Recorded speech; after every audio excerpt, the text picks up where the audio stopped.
really sorry. Mama, Here Comes Midnight with the dead moon in its jaws. I love it.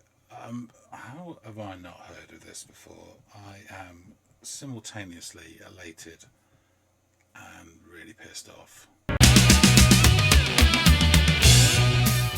Hey everyone, and welcome to another episode of Into the Music. My name is Greg. That guy over there is John. And John, the way it works here, right?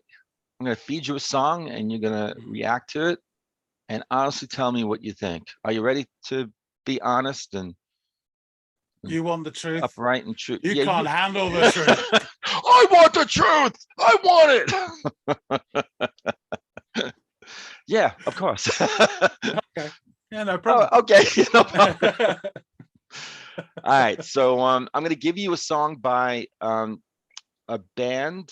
It's you know what? Or is it a band? I don't know. On the other side, I'll explain that. But it's called Songs, colon. It's not the word colon, but it's the actual punctuation mark, colon, Ohia. Songs, Ohia. And the song Ohia. Hiya. But there's O. Not Ohio. No, I think there's an A at the end instead of the O. Right. Yeah. Okay. And then you got Farewell Transmission. That's the name of the song.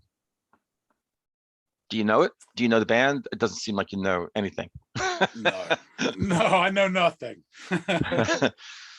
All right. So, are you ready? Are you excited? Are you ready to go? Listen to it. I haven't got a clue. Let's just dive in. Okay. Without further ado, Songs Ohio, Farewell Transmission.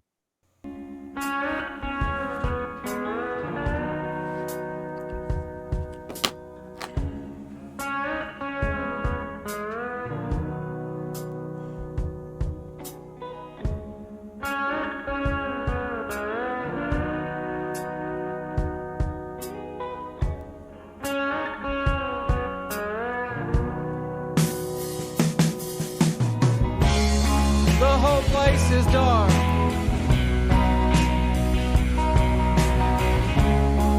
Every light on this side of the town, suddenly it all went down. Now we'll all be brothers of the fossil fire of the sun. Now we will all be sisters of the fossil blood. Someone must have set 'em up. Now they'll be working in the cold gray rock. Now they'll be working in the hot mill steam. Now they'll be working in the concrete, in the sirens and the silences now. All the great set up hearts, all at once, start to beat. All right. This sounds like real Americana to me. Sort of images of I don't know, Rust Belt sort of place. He mentioned all the lights going out and sort of working the word fossil a few times. So I'm thinking it's something to do with sort of the industrial impact of the Rust Belt. I don't know. The music's really together. It's fairly sort of simple. There's no one doing anything flashy. Even I had a drum fill that was quite sort of standard.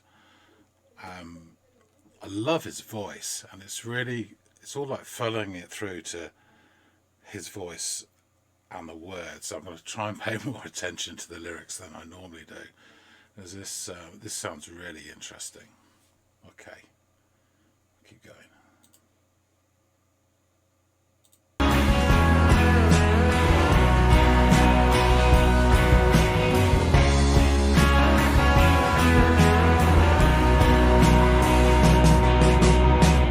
After tonight, if you don't want this to be a secret out of the past, I will resurrect it. I'll have a good go at it. I'll streak his blood across my beak, dust my feathers with his ass. Sorry to start with. Did he just say, I'll streak his blood across my beak? Wow. That's really poetic. It's proper grim as well. Lots of sort of imagery there, especially with the thumbnail. Yeah, definitely pay attention to the lyrics, John. All right. Sorry. I'll bring it back a slight bit and keep going. Dust my feathers with his air. Feel his ghost breathing down my back. I will try, no, whatever I try. I will be gone, but not forever. I will try, no, whatever I try. I will be gone, but not forever. This is so good. Real truth about it is, no one gets it right. Real truth about it is, we're all supposed to try. There ain't no end to the sands I've been trying to cross. Real truth about it is, my kind of life's no better off. It's got the map, or if it's lost, we will try. No, whatever we try, we will be gone, but not forever. Come on, let's try. No, whatever we try, we will be gone, but not forever. Real truth about it is, there ain't no end to the desert I'll cross. I've really known it all along. Mama, here comes midnight with the dead moon in its jaws. Must be the big star about to fall. Mama, here comes midnight with the dead moon in its jaws. Must be the big star about to fall. I'm really sorry. Mama, here comes midnight with the dead moon in its jaws. I love it. How have I not heard of this before? I am simultaneously elated and really pissed off. This is just incredible, really. This guy is such a poet. The stuff he's throwing out there. I won't stop it anymore, I promise. Right, let's go back a wee bit. Mama, here comes midnight with the dead moon in its jaws. Must be the big star about to fall.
Listen. Must be the end.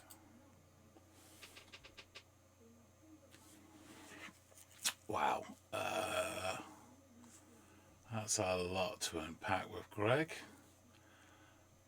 I think I'm just going to listen to it again and then go and see him. Thanks.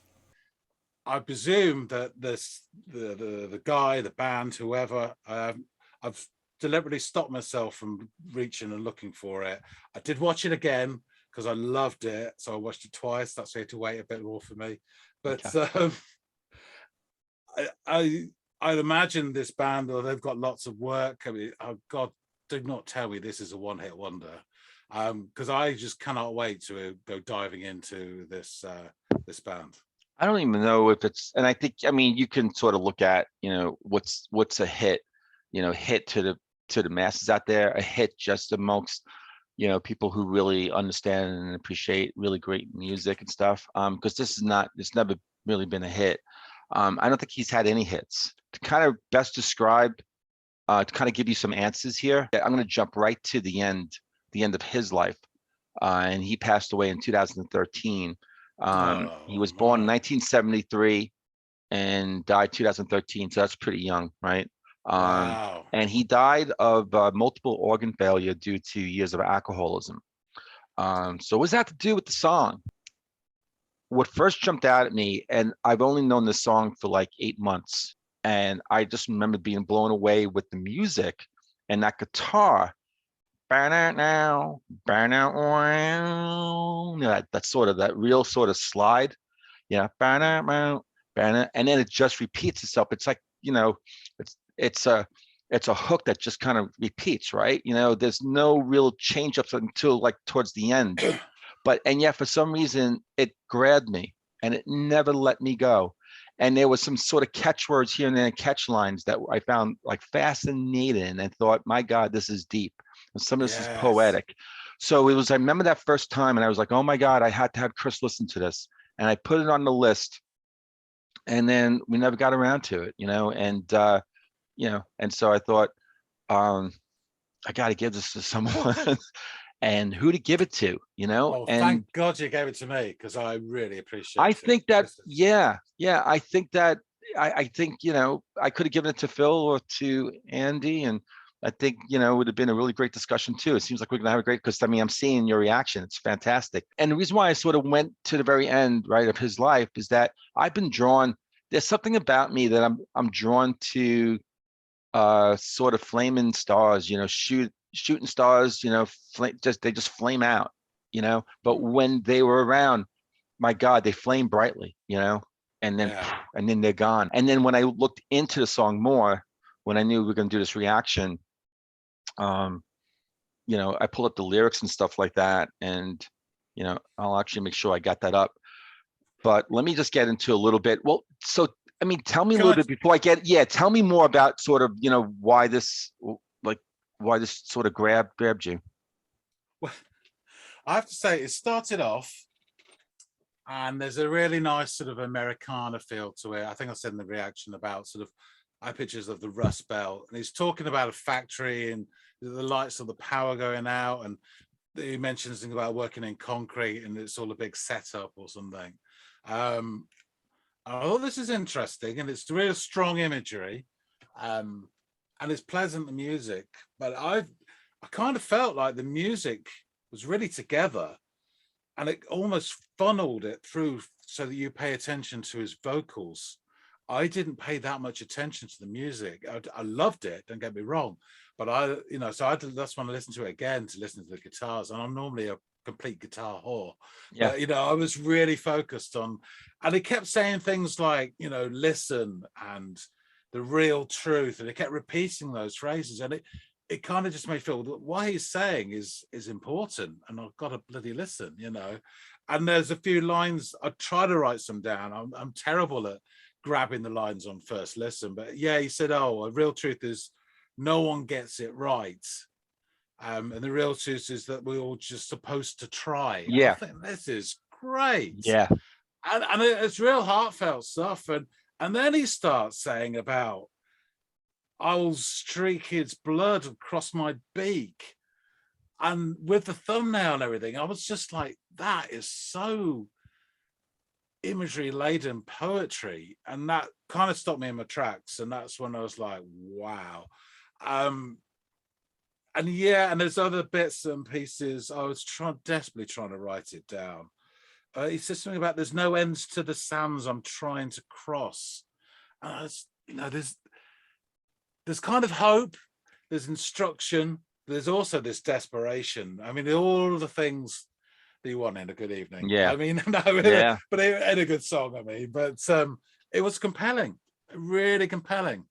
And I have to say, of all the songs you've given me so far, Greg, this is my favorite by a couple of miles. It really is, because I'm,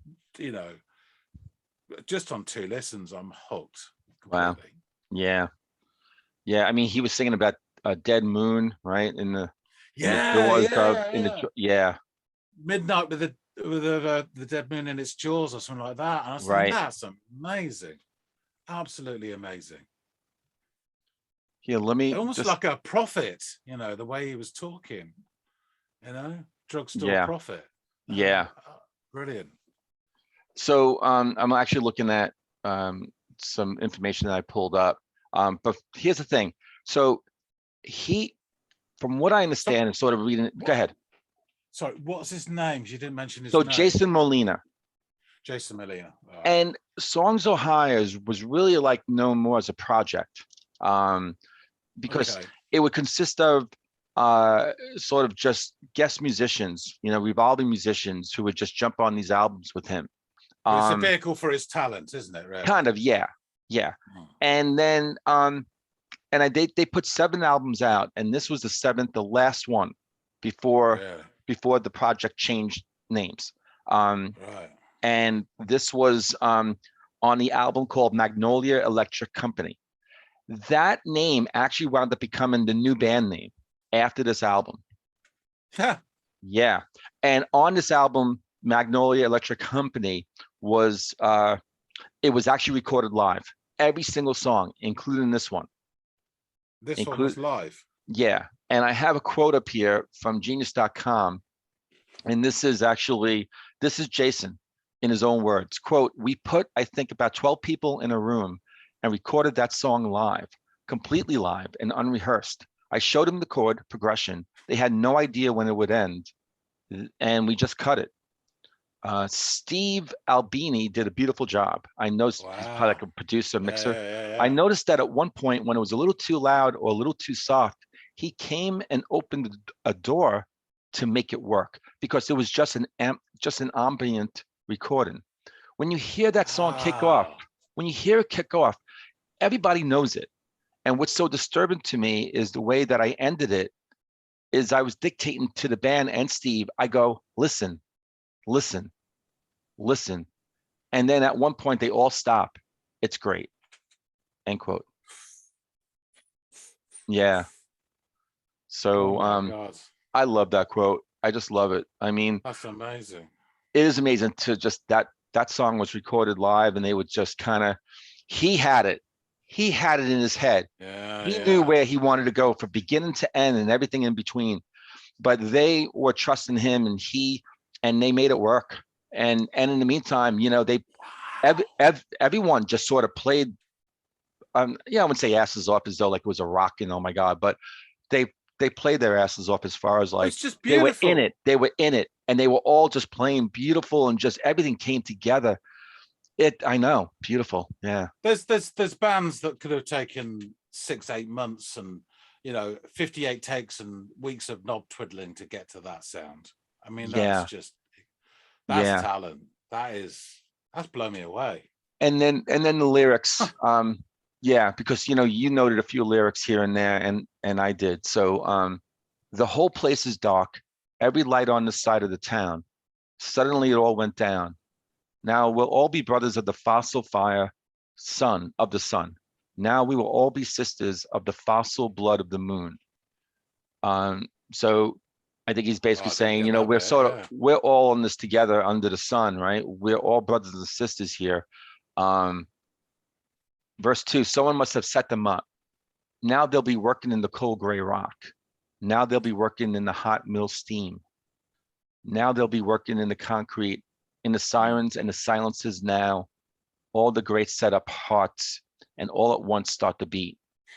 Well, I only picked up about a third of that listening to it the first time. I'm wondering if because you mentioned the fossil a couple of times, fossil fuels and that, Yeah. there's a ecological sort of bent to that as well, which again makes me think of the Rust Belt in America, you know, and the sort of industrialization and the harm we're doing to ourselves and to the planet. It's it, but yeah, it feels like togetherness is one of the main bits of that first couple of verses. Definitely, we're all in this together. And you know, I also got a sense too, and listening to the first time, is that I initially thought that maybe the world was coming to an end. You know, because there's the lines at the end about the moon and the sun and the fossil. You know, and I'm just wondering if, like the fossil blood of the moon, that, you know, I mean, so many people think the world's coming to an end and they think it's coming this year or that year or next year or tomorrow. But in the meantime, you know, the world just keeps going and going. But the world's going to come to an end at some point, but it might be coming to an end for someone sooner than the other person. You know, it depends on what they're going through, right? And how they're sort of interpreting life and all that. I mean, verse 3, after tonight, if you don't want this to be a secret out of the past, I will resurrect it. I'll have a good go at it. I'll streak his blood across my beak. I love that line. I'll dust my feathers with his ash. I can feel his ghost breathing down my back. And then the chorus, I will try and know whatever I try, I will be gone, but not forever. I will try and know whatever I try, I will be gone, but not forever. And then the verse 4, real truth about it is no one gets it right. Real truth about it is we're all supposed to try. And as you brought up, you know, a little while ago, yeah, that just stood out. I love that. I love that because, you know, it's not if the world's coming to an end or, you know, he knows at some point, you know, everyone's time on this earth comes to an end. You know, there's some upside, there's some real hope there, you know, and it really depends on us, on each one of us, you know, to sort of give a real go at it and try to make it the best that it can be. I think you could study these lyrics for weeks. Yeah. I'm wondering when he says about he, whether that he isn't a person, it's maybe a thing or an idea. Yeah. So I will resurrect it, you know, and, you know, so I'm just get lots of different ideas from almost every line, you know, it's hard to get a theme out of it. But yeah, I don't know. I'm just trying to remember where the music was at that point, but where he says, you know, no one gets it right and we're all supposed to try. That felt really important when he said it. That stood out of the verse. And I think what you say about him where he was probably not in great shape at that point for years of alcohol. Yeah. But we're all supposed to try, you know. No one gets it right. I think that's great. And then he continues that verse saying, there ain't no ends to the sand I've been trying to cross. Right. So he's actually what he's depicting here, right? Yeah, he's struggling. You know, he's actually looking at, you know, his journey is like a desert that he's trying to cross. That's pretty, right? Stark and hot sands, right? I mean, I've never crossed a desert before, you know, just walking on the hot sand, you know, from the boardwalk to my towel, you know, on the beach could be like, that could be a hardship. You know, imagine actually walking, traveling desert, you know, miles and miles and miles of just endless desert, hot sand. The real truth about it is my kind of life's no better off. It's got the maps or if it's lost. Just real poetry right there. And then verse 5, real truth about it is there ain't no end to the desert I'll cross. Right. So he sees already that, you know, this is going to go on for a while, if not forever for him, which is actually sad, you know, because again, as you said, you know, as I had said to you, what his outcome was and all like that. Yeah. It's almost like an acceptance, isn't there? That he's screwed. and he knows he's screwed because Yeah. of his self, his own choice or weakness or his sickness or whatever you want to call it. I had a relative who was in a similar position, who drank themselves to death. And after, I mean, years of trying to change him, nothing worked. Yeah. And he accepted it. And what there was actually, it was all the people around him accepting it as well. That's what took the time. And once that happened, his last 6 months were actually really happy. And he reconnected with his family and stuff like that. So, imagine him being in that position. Yeah. And but it's a real stark image, isn't it? There's no end. well, the thing is too, and I don't know about the person you just mentioned, if this applies, these poets, who are able to kind of, get into this kind of real heavy stuff here. It's almost as though like they felt too much. They just felt too much, and through their poetry were able to sort of share that with us, right? And then we benefited, but then they're gone, and because then he wraps it up with the dead moon and Mama, here comes midnight with the dead moon in its jaws. Mama must be the big star about to fall. Mama, here comes midnight with the dead moon in its jaws. Must be the big star about to fall. To me, it's like, Mama, here comes midnight. Like maybe his midnight is coming, right? And with the dead moon in its jaws, that's his moon. I don't know. That's kind of how I interpreted it. And then farewell transmission comes in the outro. Yeah. Long dark blues, willow the wisp, long dark blues, the big stars fallen. Long dark blues, willow the wisp, and just repeats that, the big stars fallen. Long dark blues through the static and distance. Long dark blues, a farewell transmission. And then just long dark blues. Just thinking about a transmission, like someone who's coming through to you, on a radio and stuff, and it's staticky, and you can hear them, but then it gets more sort of noise, and their voices just get faint until they're just farewell transmission, and they're gone. I wouldn't say a suicide note, but it's almost like a farewell note, isn't it? Kind of, yeah. It's coming to an end. Yeah. Well, I'm so glad that this song impacted you in this way that it's similar. It feels similar to kind of the way it sort of knocked me over, and that's just amazing. I was rolling the dice on this, because you could be like, yeah, it was a good song. It was nice guitars and like that, This is great. Wow. Yeah. This is proper art is what it is. This is proper art. So how about this? Normally, right, I'm going to feed, like I would say, oh, good, I'll feed you more songs. I've held off from really diving into him on really. For some reason, I've been sort of stuck on this song, and I felt like once I gave the song to someone, then I don't know, maybe it could be my journey or together. I don't know. So maybe if you want to look into things and see if something knocks you over from him and you give it to me, maybe that's how it'll work. We'll sort of make it a little different this time around. I don't know. What are your thoughts about that? Yeah, I'm happy to take up that challenge. All right, cool. All right, excellent. So, but in the meantime, John, this was great. Fantastic discussion. Everyone out there, if you know Jason, if you love Jason and his projects and you know way more about him than we do, share that, please. Let us know. What do you think about this song? What do you think about our interpretation of the lyrics and all that? Really want to know that. And yeah, and in the meantime, take care of yourselves, and we hope to see everyone on the next episode of Into the Music.